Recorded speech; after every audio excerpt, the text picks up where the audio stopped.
మా గోడు వినడానికి వచ్చిన మీడియా మిత్రులకు నమస్కారాలండి. నేను ఒక మాజీ సైనికుడిని, దేశం కోసం సేవ చేశాను.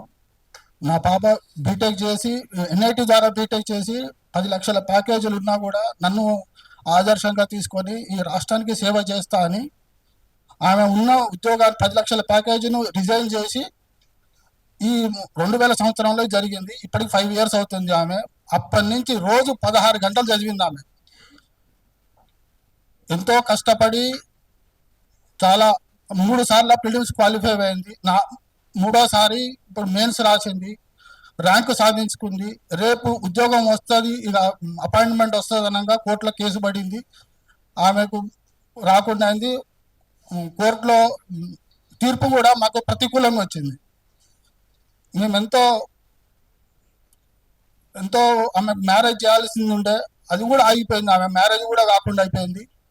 మేము ఎంతో పేరెంట్స్ ఎంతో ఇబ్బంది పడుతున్నారు. మన తెలంగాణ వస్తే మన జాబులు మనకన్నారు.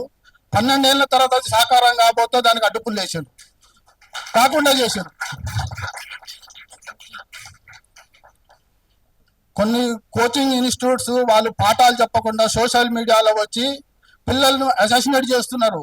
మా పిల్లలందరికీ నేను ఎంతో మందితో ఇంటాక్టర్ అయినా వాళ్ళంతా చాలా జెన్యున్ పీపుల్స్, వాళ్ళు సెలెక్షన్ అయిన పిల్లలందరూ. అటువంటి వాళ్ళ పిల్లల్ని డబ్బులకు జాబ్ కొన్నారని చెప్పి నానా విధాలుగా పాపం వాళ్ళ అసాసినేట్ చేస్తున్నారు. అది చాలా ఇబ్బందికరం. 3 కోట్లు ఎవరు పెడతారండి? 3 కోట్లు జాబ్ పెట్టడానికి అవసరం ఏమొచ్చింది? 3 కోట్లు ఇచ్చి పెళ్లి చేసుకునే వాళ్ళంగా పిల్లకు. తెలంగాణ సభ్య సమాజం దీన్ని గుర్తించాలి. దీనికి సరైన గుణపాఠం కూడా చెప్పాలి అందరికి. Thank you.